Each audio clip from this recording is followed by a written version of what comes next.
So I'll start by acknowledging the First Peoples and traditional owners of the lands that we're meeting on today.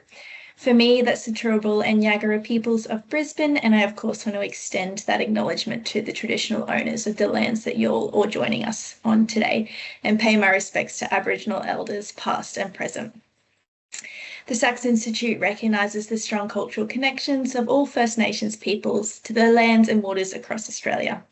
We value our partnerships with Aboriginal communities and are committed to continuing our work together, enabling community-driven research that will make a difference to the health and well-being of Aboriginal people and their communities.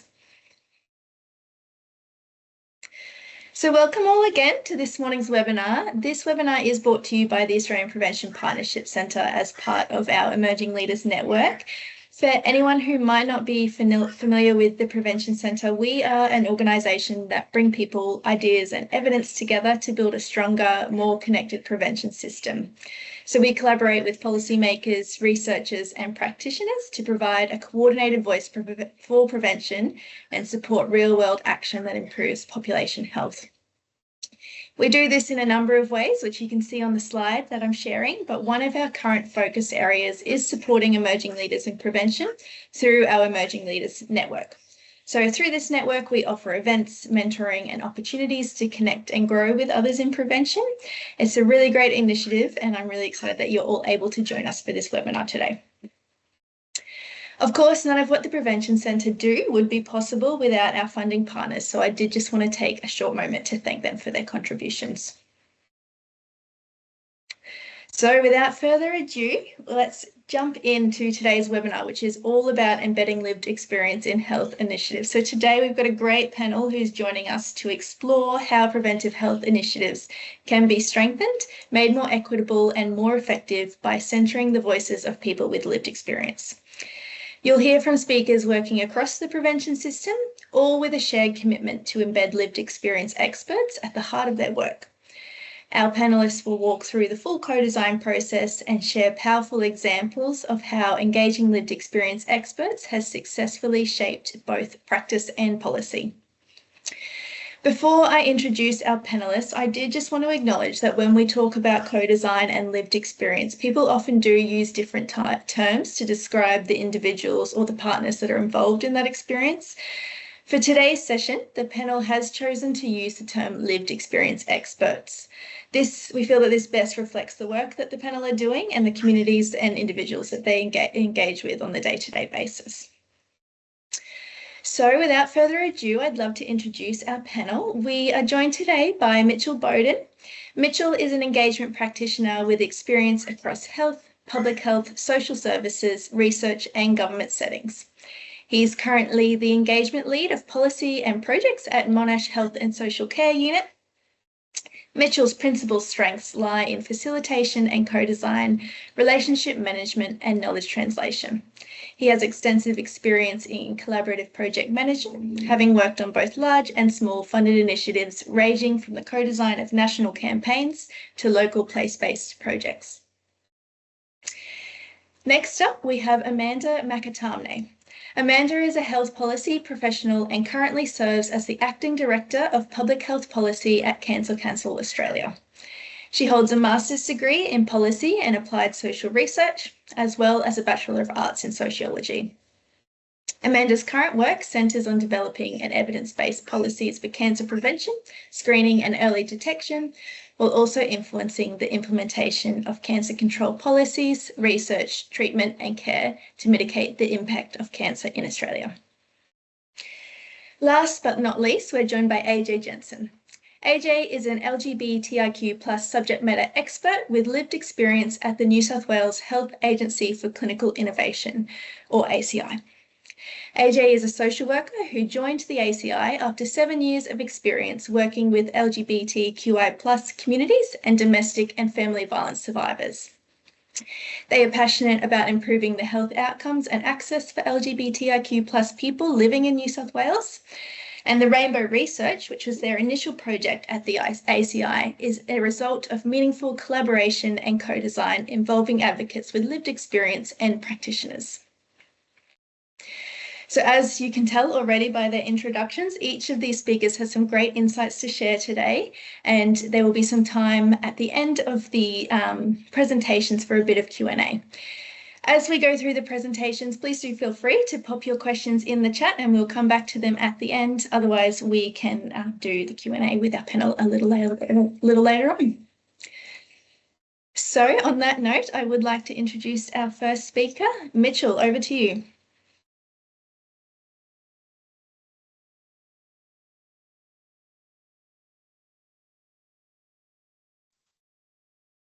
All right, just getting my slides up. Thanks so much, Sherridan. And hello, everyone. It's a bit weird talking into a blank screen and can't see all your faces, but I'm only on for a little bit of time, and then I'll get to look at you all after that. So hopefully we'll leave plenty of time for the Q&A because I'm really excited to dig into all of this and hear from AJ and Amanda and you all as well. So that's me. I know Sherridan also acknowledged country and traditional owners already, but I'd just like to acknowledge the traditional owners of the lands on which I'm zooming in for and thank them for taking such wonderful care of the lands and waterways that I get to raise my family on and live and work on every day. And I obviously extend that to the Aboriginal elders and custodians of the lands on which you're all zooming in from and any Aboriginal people here today. So I am going to try and keep my talk as short as possible because I really think that or my task really is to I guess dig into the why of co-design and working with lived experience experts. And I think a lot of you already understand the why, and that's why you're here. So I'm maybe going to try and take a different angle on that and give you some leveraging tools and how to build a case for whether that's with management or through more strategic advocacy around why we need to do co-design or why we need to embed lived experience experts in everything we do. But really, I think, and I've got some resources to share as well, but really I think, the beauty of this is going to come from hearing from AJ and Amanda and then the discussion at the end. So I will just try and do mine in a rapid fire way. So when I often get quite asked this question, we teach a short course in this at Monash, and I often get asked the question of, why do we need to do co-design? Why is it really important? I know I should do it, but why is it really important to embed lived experience experts in everything that we do? There's a few reasons that I kind of give, and they're sort of at my fingertips whenever I'm answering that question. So one is because it's the right thing to do. There's some links there to two different things. One is the Australian Human Rights Commission, which basically stipulates that everyone does have a right to participate in decisions which might affect their human rights. And participation needs to be meaningful, and what they kind of talk about is making sure that people have access to information in a form and in a language which can be understood. So a no-brainer there. The other one is for those who are working particularly in sort of health and healthcare, there's also some stuff on the WHO website which might be useful for you to use and to pull out of your back pocket if you ever need to make the case around a rights-based approach to health, which I have had to do on a few occasions, unfortunately. The second big reason is because it's expected of you. It's a standard, particularly in the, and I always get the acronym wrong for this, National Safety Quality Health Service Standards, that one, the NSQHS. There's a standard all around involving consumers and in two ways. One in around patient-centered care, essentially, so involving consumers in making decisions and plans about their own care and treatment. The other one is around involving consumers and community members in governance and organisational and service design more broadly. So there's some stuff on that link there that you can always drag out to make a case. And the third is because funders want to see it. And that's becoming an increasing pressure, I think, that we're seeing, particularly for those working in research or research adjacent roles. You'll see that a lot of grant schemes such as the National Health and Medical Research Council or the Medical Research Future Fund, they will expect you will have to respond to prompts within your grant submission around, have you involved consumers in coming up with this idea for this grant? Will you involve consumers once you get the grant, and in what ways? And so they're really sort of pushing the practice from a bit of a carrot and stick perspective there, I think, which is positive. We're all happy to see that. But the real why is we get better outcomes, essentially, in a nutshell. Well, we end up with projects and and services and policies and programs or whatever it is that you're designing that are calibrated to real life and therefore less likely to be perceived as inappropriate or tone deaf or out of touch. They've been better scrutinized and road tested because you've had people with lived experience or living experience of the thing that you're co-designing and working around. So they can pick holes in things, ask the questions that we wouldn't necessarily ask of ourselves.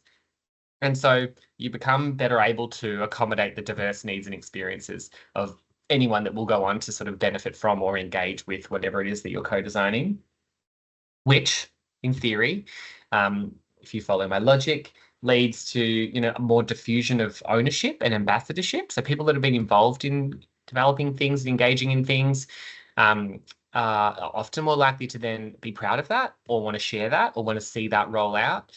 And that can hopefully lead to greater uptake and engagement, which ultimately we also see, and this is particularly in the space that I'm working in at the moment, we're working with a lot of lived experience experts who have been through trauma or challenging times and experiences with the health system or with social care systems. And, we often hear they talk to us a lot about the healing process that they go through sharing stories, having their experiences validated by other people they're co-designing, engaging with, and feeling seen and heard can be quite healing, but also things like self-development. And I think we probably underestimate how valuable it can be for people to engage with a new network of professionals, to connect and build their kind of professional and social capital, as well as any sort of formal training or professional development that we might offer people as part of their roles as lived experience experts. So kind of the benefits are really endless. But I really love this graphic. Hoping you can all see that there, and the text isn't too small. But ultimately, I think it comes down to we are wired for human connection as humans. We've survived and evolved over time, through the ages, by working out ways to work together and live together and survive together. So I think really, for me, it's a lot of it is about connection. And human connection in particular, and being part of something bigger than yourself. And so I really like this, something I came across, which I should have known earlier, but I came across this maybe 5 or 6 years ago, was that the kind of the buzzwords that we see a lot, co-design, co-creation, co-production, for me, I didn't really kind of connect the dots that co at the start actually comes from collaboration. And so I was told that. And then in the last 5 years since learning that, I've also started to sort of reflect on the fact that I think it's actually, I also put connection in there now. And I think it speaks to my point earlier around, we are wired for human connection and we can do better as a collective, another co-word, when we are connecting. And it's all about relationships and the not just volume of relationships, but the quality of relationships, I think really helps us to produce better outcomes. So if you need more why, and I know I've only got a minute left, we have kind of really tried to unpack this idea, and we see that, I guess, projects that aren't managed well, that engage lived experience experts, are not just ineffective, but they can be burdensome and harmful. And so I'm not going to go through every single one of these here. I've kind of bolded some of the main points there for you sort of to come back to, but I guess we can, in the best possible case scenario, when we're not engaging lived experience experts well, we can leave them sort of coming away feeling like, I don't really know what I got out of that, questioning the value of what they contributed, or feeling, maybe my lived experience wasn't quite what they were after, through to, feeling re-traumatized, feeling excluded, really being conscious of the power imbalances that are at play. So that'll be in the slides that you get at the end. And we're going to hand over, obviously, to AJ and Amanda, who are going to talk through some concrete examples of how of that why. There's my timer saying shush, Mitchell. But we also produced a few resources, hopefully handy resources that also speak to the how. So hence why I didn't go into them too much detail today. This is a 2-page policy and practice pack that we produced, and the link is there. It's got sort of a lot of what I talked about there, which is the what, but also so what does it look like? What does good engagement look like? Good lived experience work look like? And then the now what, so some concrete things to do with links. And then now there is a report we've just published around the authentic inclusion of lived experience experts in health and social care research for anyone that's sort of in those research or research adjacent roles. So these links are there. And that's me. So I will stop sharing. I will shush until the Q&A, and I will pass over to our wonderful speakers. Thank you, Mitch. That's a really fantastic overview of the importance of engaging lived experience experts.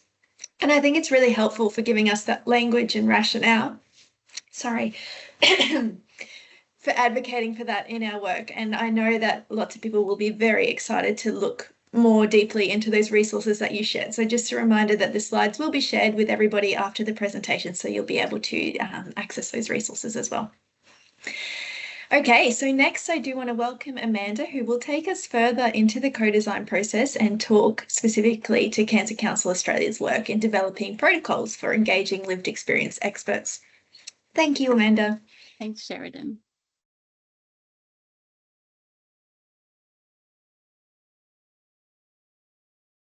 It's coming. Is that good? You can see that? Yep, that's clear for us. Thank you. Wonderful. Thank you. Hi, everyone. I'm really excited to be joining today and with this fabulous panel as well. I'm going to be sharing some of our experiences at Cancer Council Australia around prioritising lived experience experts and community perspectives in cancer policy and development.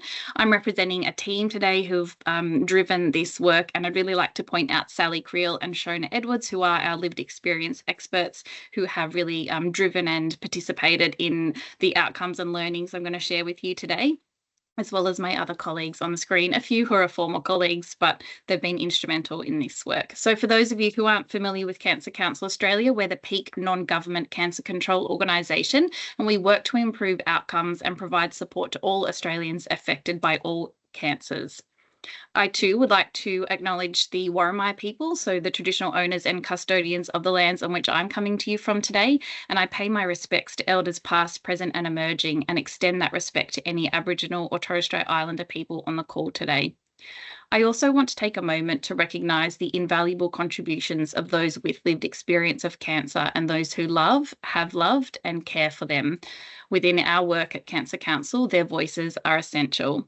I'm also going to do a quick plug that today is Daffodil Day. So across the country, at shops, at Bunnings, everywhere, you should be able to go and buy some daffodils. They smell beautiful, or you might find a pin.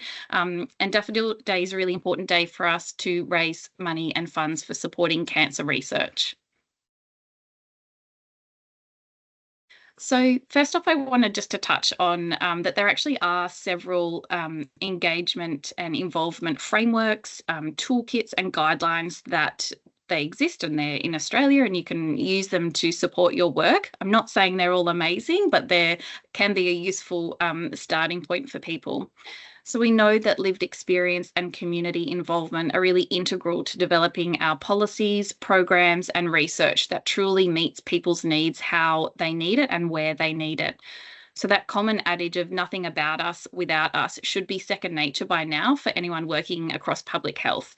Yet projects fall through the gaps, often because those leading them are unsure of how to engage in community consultation and co-design effectively, or those perceived barriers to doing so seem insurmountable. And Mitch, your whys were just fabulous. So thank you for sharing those. As I mentioned, there's several frameworks across the healthcare sectors that exist to guide lived experience and community engagement. It is worth acknowledging that due to the very pioneering work by Cancer Australia and Cancer Voices Australia, the first framework you can see on the left, developing the National Framework for Consumer Involvement in Cancer Control, is now quite old, but it was quite leading at the time. And so the cancer sector can be ahead of other non-communicable diseases in prioritising that voice of lived experience. However, this document is now quite old, so is due for a refresh. The government has also been working since 2023 on a national consumer engagement strategy for health and wellbeing. Definitely not our preferred language, but actually we provided input into the consultation on this draft, and it was a really solid document that did have the voice of community at its centre. We're really keen to see when the final version of that comes out. And the National Health and Medical Research Council and the Consumers Health Forum of Australia are also reviewing the statement on consumer and community involvement at the moment. So we're keen to see outcomes and final versions of that. So there is a lot of work happening in this space. So I just wanted to touch briefly on what the work we do in our policy and advocacy team at Cancer Council Australia. We work to focus, our work focuses on influencing national policies to achieve those health gains through effective cancer prevention, cancer screening and cancer care to reduce that impact of cancer on the Australian community. We conduct research and develop comprehensive evidence-based cancer control policies and then have those policy recommendations translated into practice through our advocacy and representations to government. So at Cancer Council Australia, we really do work to make sure that our policies and advocacy reflect the voices and needs of all communities across Australia. But this hasn't always been the case. It's something that we are focusing on trying to do better every day. So I've been at Cancer Council Australia for nearly 4 years, and it's definitely grown in our approach and embedding these practices into our work over that time. We really are focusing on inclusion and collaboration to engage lived experience experts, whether it be people with cancer themselves or their carers and family members, or just community advocates who have a really strong passion and interest in supporting this space. And it's essential that we're supporting that voice of the community into our policy and into our clinical guidelines development work. And through that meaningful engagement, we can then shape and influence policies that then push up to the federal government. And hopefully that will lead to an equitable healthcare system, improving access to prevention and care and support, and really trying to make a difference in people's lives and leading to those better health outcomes, or better outcomes in general, not just health outcomes. Well, as I mentioned, we've been on quite a journey the last few years to really improve and enhance and embed these practices into our everyday work. And on the screen, I've got some examples of the types of approaches of how we conduct this. So we have two sort of areas. One is around our policy development process. So this is where we are developing a brand new policy. So at the moment, that's a lot in our cancer care space. Or we already have a policy that needs a refresh. So we conduct evidence reviews and then we work through a process of refining and publishing our new priorities in that space. So to work on these, we employ community reference groups, or we have issues-based forums where we have dedicated working groups for people with lived experience and community input into that policy development process.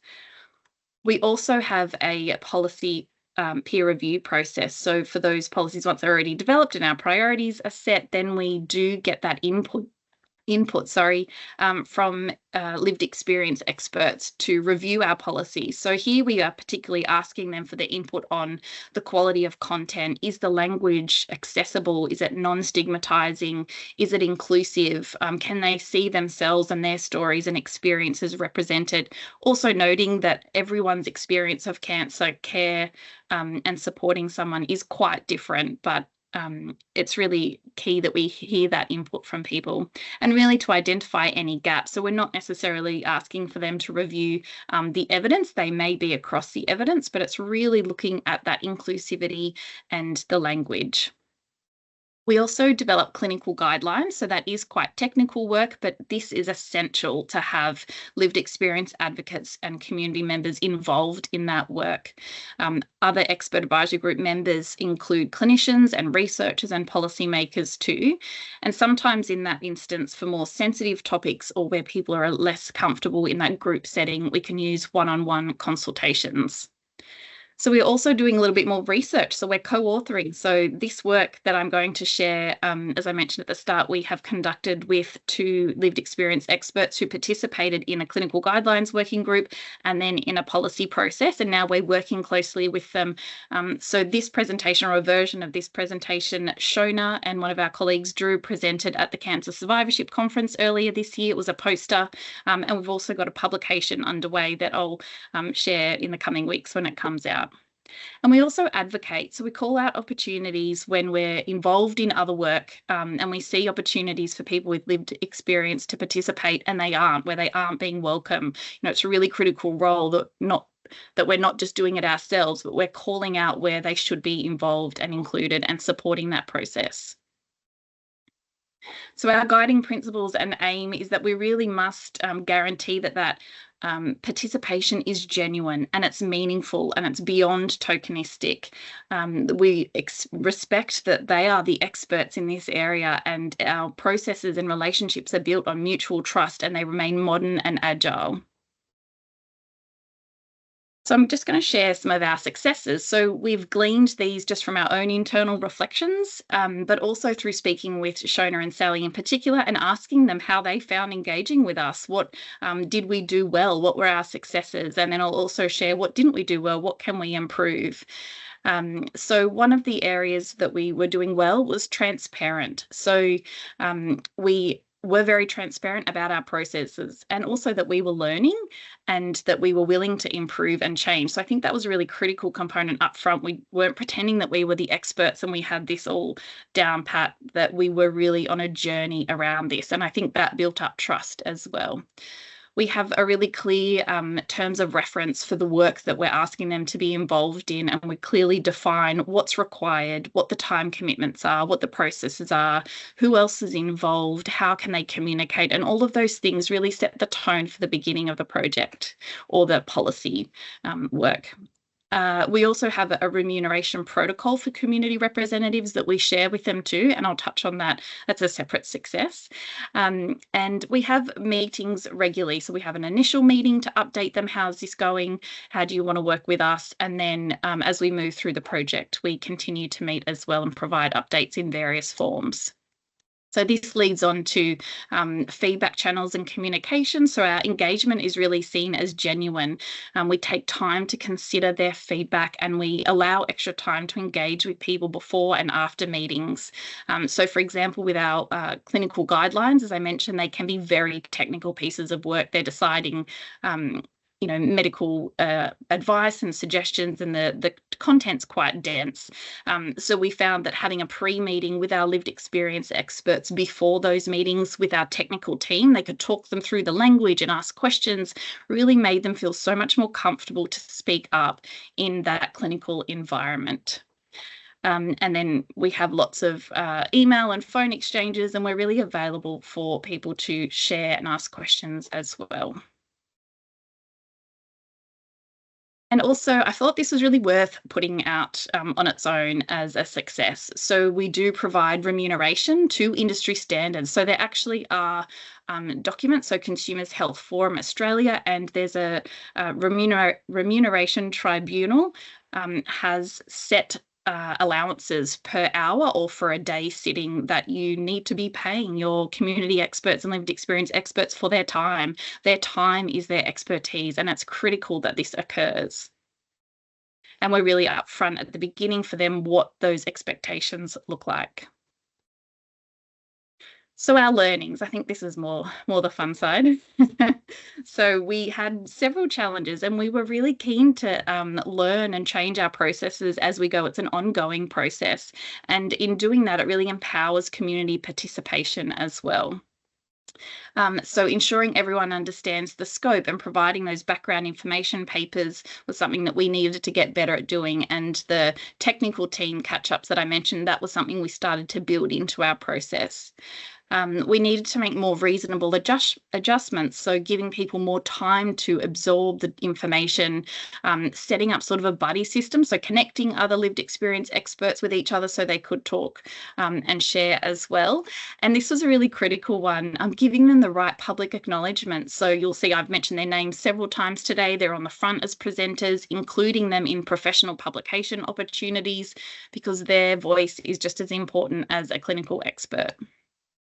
And then some internal practice improvements that we've done specifically. So within our organisation, we discovered there was inconsistencies. So we've really worked hard to ensure that our policy team are remunerating and have the same processes as so do our media team when they're engaging with lived experience advocates as well. we've really had to diversify our recruitment strategies. So originally we were just going out through lived experience networks, and we really had to adapt that for the topics. So we're in our prevention policies, it's really hard to find people who have lived experience or can have some knowledge around a preventative topic.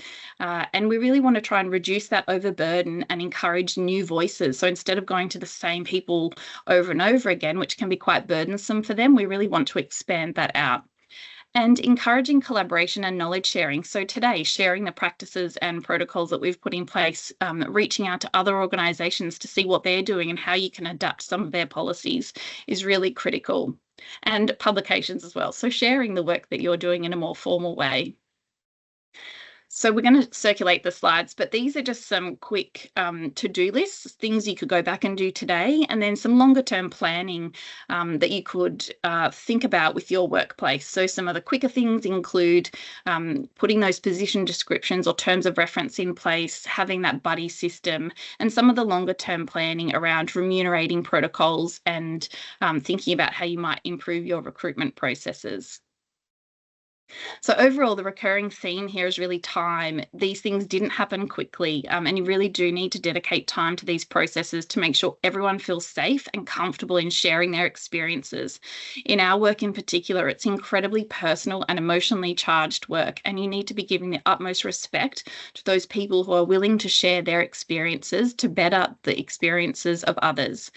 I hope by sharing some of our successes and our learnings, you may feel better equipped to then improve and empower people to be part of your work.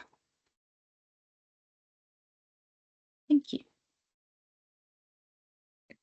Thank you, Amanda. I really appreciate you highlighting all of those different ways and approaches that can be taken to embed lived experience experts into and across all of our work. And I think there's some really amazing examples coming out of Cancer Council Australia, so thank you. Okay, last but not least, I would like to welcome our final speaker, AJ, who will talk to their work in using lived experience insights in practice through development of the Rainbow resource. Just as AJ's sharing their slides, I want to remind everybody that we will have Q&A after AJ's presentation. So if you have any questions for any of our speakers, please feel free to pop them into the chat as we go through. Over to you, AJ. Thank you. Hi, everyone. My name's AJ. My pronouns are they, them. Thank you so much, Mitchell and Amanda. I will try not to repeat what everybody's already said, but we'll see what happens. So I want to talk a bit more to how co-design, and this has already been talked about as well, but how co-design as a process in itself is a change agent. And how lived experience made the Rainbow resource. So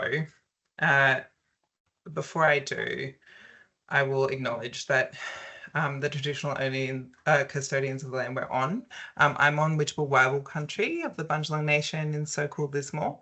I want to pay respect to elders past, present and emerging.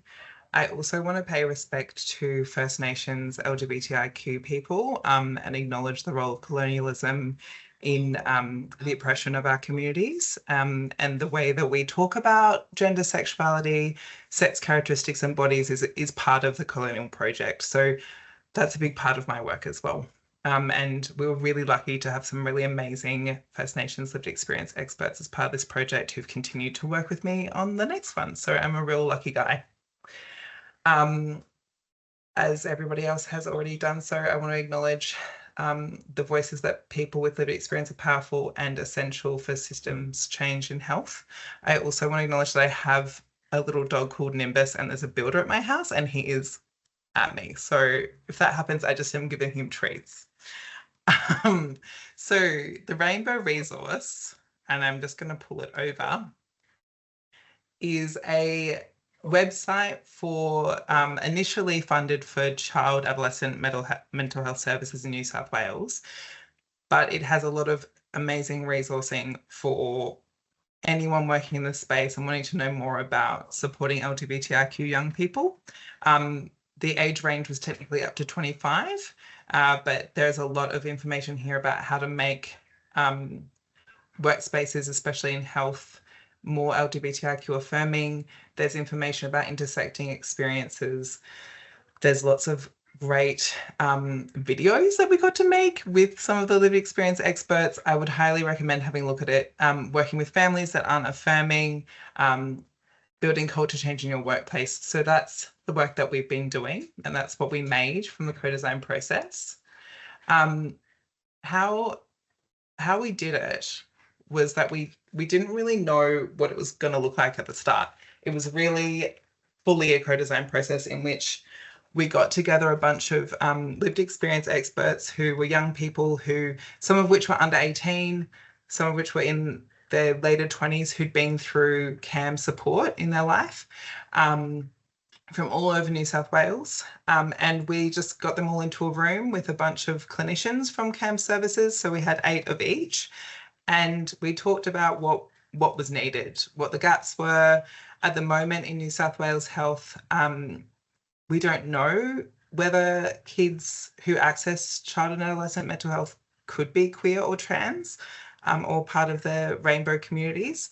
That's not information that's actually officially recorded, but anecdotally, we think about 53% of young people who are within community and inpatient mental health at New South Wales Health facilities are part of the communities. So that's another big issue, is like the amount of erasure and lack of acknowledgement of those experiences as contributing to their mental health distress isn't even recorded. So we were going really from that angle, and we really shaped the resource based on that.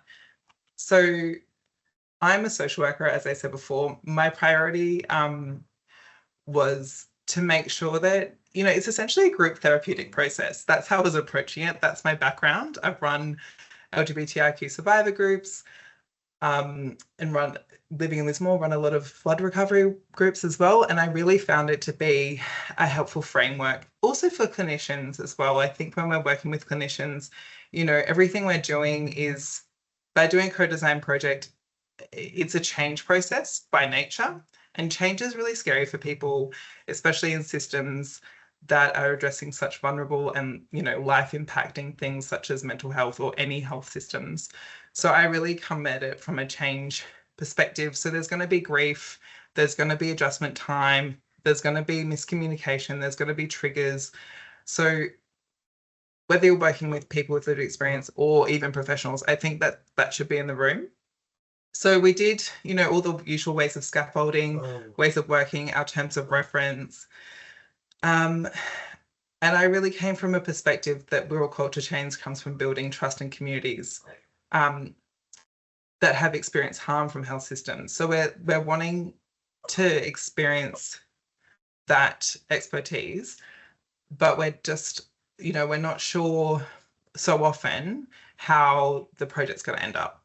And that can be a really big issue for trust with lived experience experts if they're going to offer you their vulnerability, their advocacy, their experience, and in the end, it's a footnote in a document that's been made by professionals. That's actually really risky, and it's actually really traumatizing. And my biggest priority with my communities is that they want to access healthcare themselves moving forward. Like, the scariest thing that could happen could be that they choose not to go to ED next time because they had a really crappy experience of doing this co-design process with health once again.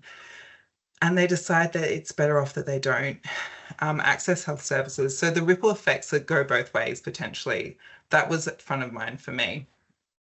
So the way that I managed it was I did pre-briefs, I did debriefs, I did separate meetings with the lived experience experts. And I also really worked to build a group culture, also with the professionals. So this little GIF is the bean, because we didn't know what it was going to be when we started. We thought it could be a pamphlet.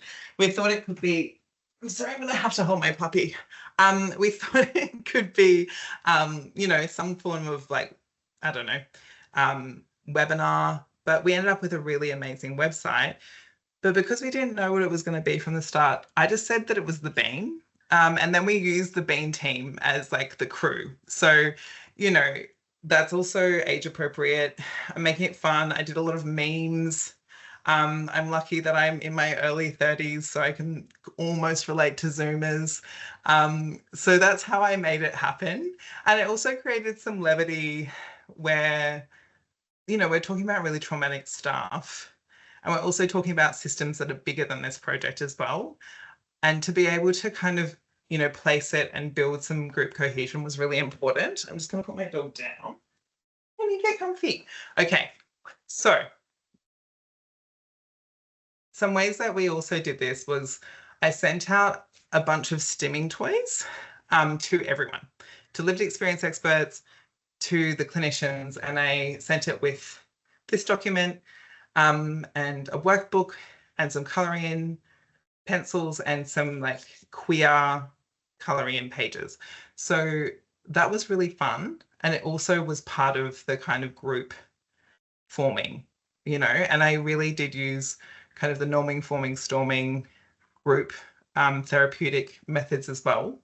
But that was a big part of it. And then everyone would bring their stimmers and they would show us the stimmers in the working group meetings. And so that was really lovely, a lovely way to build community and cultural cohesion as well. As I said before, a big reason for all of this is meaningful lived experience. Co-design is really high stakes. So as I mentioned before, there's potential for much bigger harm. And that can really, like when you're working with LGBTIQ communities, we hear about a doctor who's not going to misgender us and we all go to the same doctor. We hear about an ED nurse and you ask her, when are you working? What's your shifts? Like, I'm a social worker who works in my community, and to keep communities safe, it's word of mouth. So if these young people came away from this project feeling disempowered, they would talk to their friends and say, hey, CAMS doesn't give a shit about us. Sorry, I'm swearing. CAMS doesn't actually care about us. You've all had bad experiences of CAMS. They're not really trying to listen to us. They say they're going to change things, they're not. And that actively is a massive risk factor for these communities. So that was something that I really cared about and continue to care about in this project.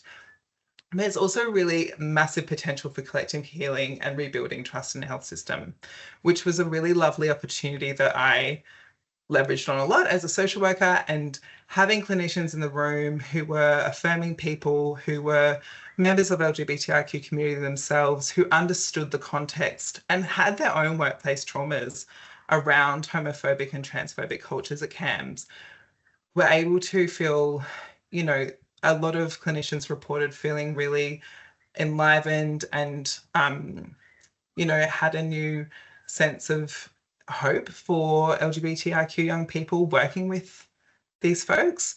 And in the same way, young people felt really heard and listened to in their experience by the professionals who are also contributing to the project. So, given that opportunity, that's how we're able to leverage that. But that doesn't always happen, and it's not always within your power.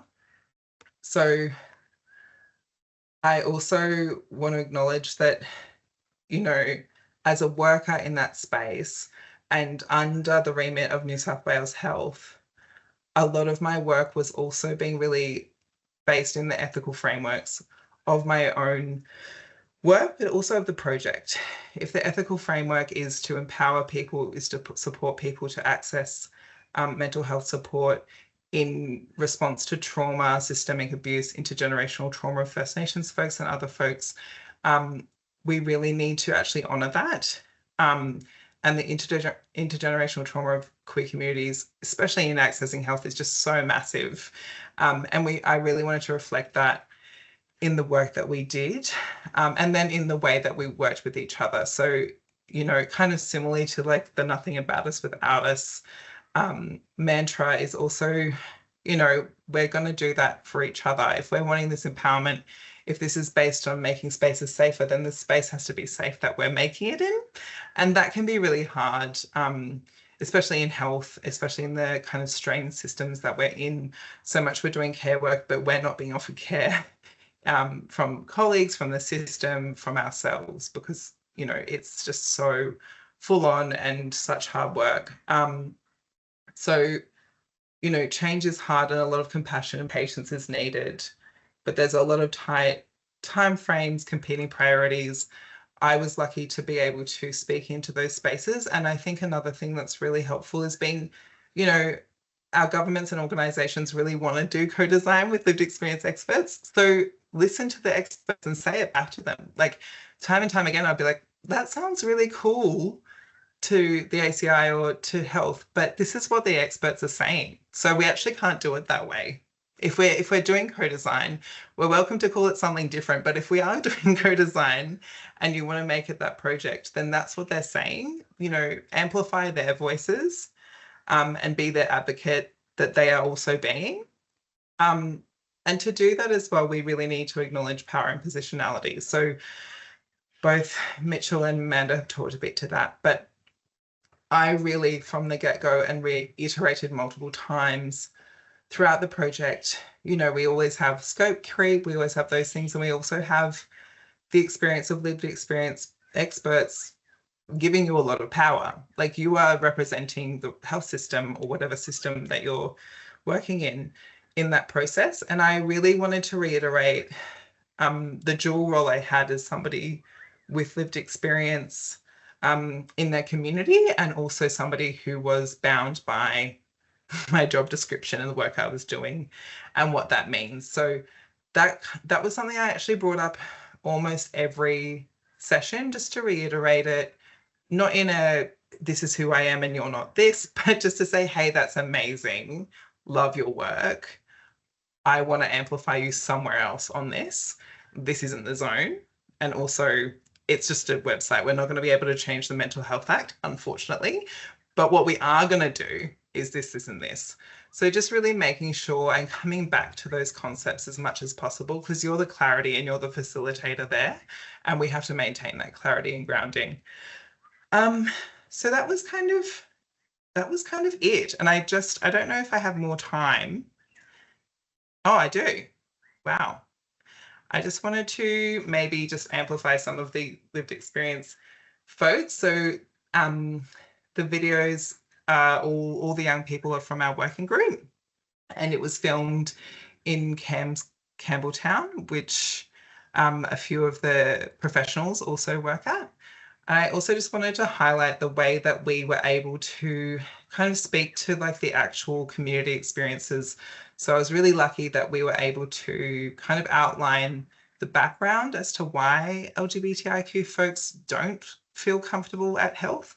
So we did a timeline of the history of homophobia and transphobia in New South Wales and in health systems. And then we also had intersectionality sections specifically on intersections of Aboriginality and other intersections to really highlight the intersecting oppressions that those folks experience. Also, I've just seen the notes, there's a few questions about how you could recruit people and things like that. The ACI has a lot of resourcing around how to do consumer work that is really helpful in that sense. And I would just say, talk to the spaces that already work with your cohort that you're seeking, but also acknowledge how much those spaces just ask for input all the time on behalf of their communities. So a really good opportunity would be, for example, in New South Wales, you know, I came from working at ACON, so I was able to say, hey, my old colleagues, what's up? And I actually just got some old clients in as well to be lived experience experts, which was great. But just to be mindful of the extra work. So we're always wanting to uplift also the NGOs doing this work already, but saying, hey, could I just grab a bit of your time and, you know, grab some names off you, but I want to make it the least amount of work as possible. I don't want you to send out 100 surveys to all of your clients. I don't want to do all that work. So yeah, thank you. Thank you, AJ. That was amazing. I think when we talk about co-design, the potential for future harm or the ongoing impact of the engagement itself is something that is not often front of mind for a lot of us. So hearing you talk about your experience of the Rainbow resource is just a great reminder of how we can engage lived experience experts in a really respectful and genuinely compassionate way. So thank you. For anybody who is interested in the Rainbow resource, AJ has very conveniently got a QR code on their background that links through to the website. So if you want to have a bit more of a look at some of those videos that they shared, that's the way to do it.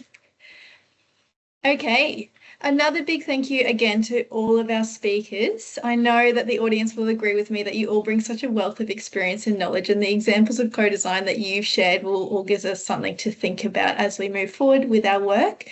I think that phrase, which is an oldie but a goodie, nothing about us without us, was mentioned a couple of times, and there's a reason that it keeps coming up. It's because that at the end of the day is really the crux of it. So thank you for highlighting that again for us. We do have about 10 minutes now for a little bit of a Q&A session, and there's been a couple that have popped into the chat, but please do feel free to keep typing your questions for the panel in as we go through the questions. The first one AJ did already mention, but Amanda, it came specifically through to you about how Cancer Council goes about recruiting consumers and community, and particularly building on that, do you have any experiences that you can share in recruiting representatives from underscreened populations like certain migrant or refugee communities? And AJ and Mitchell, I will throw to you in case there's anything that you want to add after Amanda's answered the question. Wonderful. Thanks, Sherridan. And thank you for those questions. Really great. So we're evolving our recruitment processes. I think traditionally and sort of the method we started using was through other NGOs that might have lived experience expert working groups or community groups already sort of formed. We were trying just to network and word of mouth, reach out to connections that way.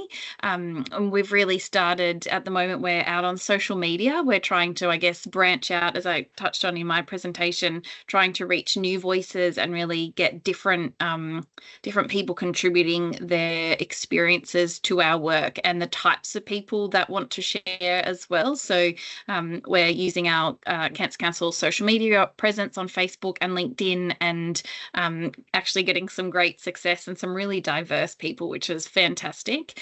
And we also use, so for example, in our work in liver cancer, there's organisations like Hep B Voices, who are lived experience focused solely, and they do work particularly with underscreened populations. And that's a fabulous question. I think, AJ, your point around power and positionality really just stood out to me, that that's an area that we probably do need to think more specifically about how we target those population groups. So it's a work in progress, but yeah, so networks, different connections that we have, social media, and yeah, other word of mouth colleagues that we can tap into. AJ, did you have anything further you wanted to add to that? I think it's all part of the co-design, isn't it? Like, I think this, like the work of recruitment, and it's a hard thing because the systems we work in, the short turnarounds, the KPIs are really not conducive to meaningful, slow building of relationships. And it's I don't know if it's Maori or Australian First Nations, but like relationships move at the pace of trust. And especially when you don't have, if you have a distrusting cohort, and when I say cohort, I would include like the organizations who work with the people we're wanting to speak with. It takes a long time to build enough trust to actually build the change. And even if we write the right thing, they're not going to read it. So when I say that, I'm also thinking about the project I'm working on at the moment with refugee and asylum seeker experiences. I've spoken with STARTS, a New South Wales-based NGO, and they've said to me that it's not actually safe for refugees and asylum seekers to talk to health. They don't feel safe enough. They're scared of their immigration status. Because I'm working in trans health work, they're really scared of the community violence they might experience if they're outed. So I'm working with the professionals in that space who, know those experiences, and they have consent to share those experiences with me, but it's actually just not ethical for me at this point, as with the power of a health email and position, to directly speak with them. So I think all of those things make up this relationship building, right? And then maybe moving forward, if we are doing an ethical job and we can be trustworthy moving forward, we might start to talk directly to those folks. Thank you. And Mitch, what about you? Was there anything you wanted to add from your research perspective? Yeah, actually, probably less from my research perspective and more from my, I guess, community engagement experience prior to coming into research. Yeah, I think there's probably two things here. One is recruiting to a particular project is one thing. So if you've got a project in mind and you know you need to deliver a certain thing, then I think the examples that Amanda and AJ gave are perfect. You know, those channels are kind of well-trodden paths, and the connections that are there and that you or your organization will have are there and can be activated, or you can go beyond. I think if I think probably more about more purist co-design, where actually before you get the grant or before you've got the project idea, you want to co-design the idea or the initiative itself. I think that's where probably it's a little bit more of the slower approach that AJ was talking about, and actually getting out there and going without an agenda, without I guess any preconceived ideas about what it is that you want to do or what it is you're going to apply funding for, and just going out to build relationships is probably the first step in that recruitment. And I think about for the kind of migrant refugee communities, you know, in every area there will be migrant resource centres, there will be refugee settlement support services, there will be people that work in torture and trauma for refugees and people seeking asylum. So it's probably just about cold calling, getting in their faces and starting to connect with them, and through the relationship ideas will emerge, and then they form the basis of your idea for a grant submission or getting money or advocacy, and then you've got a project that you can recruit and an existing relationship that you can recruit from. So it kind of depends on whether you're recruiting for an existing project or to do co-design more broadly, and one is probably a little bit more straightforward and one is a little bit more slowly very, very relational and less technical, I think. Beautiful, thank you. They're all such incredible insights. I know we're nearly out of time, but there was a second question in the chat and I think it's a good one. So I'm going to squeeze it in, and it was for you, AJ. The question is, you mentioned that you weren't entirely sure about what the resource would look like at the end of the project. I'm curious about how you navigate that process, or would suggest navigating the process when applying for grants and funding that require quite a clear description on what you'll deliver. Yeah. I've just been thinking about that question. I think it speaks to what Mitchell also spoke to around purist co-design. Like the rarity that we're able to do that in the current service climate is like wild. So, you know, I really want to acknowledge that. And I was so lucky to be able to do this with the LGBTIQ health strategy funding from New South Wales. And they were quite involved in hearing us out about what our plan was. But I think when you do have, I think it's the realities of the system, and really, you know, being a social worker, I tell my colleagues, like, I have a lot of grief about that. I have a lot of grief about the fact that we actually can't provide real co-design, real community-led reform and change. But with the grants that have really specified scopes and deliverables, those are the realities that we're working in. And I think if we can just be as liberatory as we can be within those scopes, that's where we can do the work that needs to be done. I think it's really rare. I'd never worked in policy before, and I was like, oh cool, I've got this cool project, and everyone was like, whoa, that's amazing. So I'm really realizing now I'm writing a clinical practice guide for a medical service. It was a rare, beautiful experience, but I think really just as much as you can be broad and co-design led within the context that we have, that's all we can really do. That's the power we have, and that's the positionality that we're in. Thank you so much, AJ. All that's left to say is thank you so much again to all of our panelists for taking the time to share their insights with us today. I've really enjoyed listening and learning from you, and I'm sure a lot of the audience would second that. And thank you so much to our audience for taking the time to join us at this Emerging Leaders Network webinar series, and we look forward to seeing you at the next event soon. Bye, everyone. Have a great day.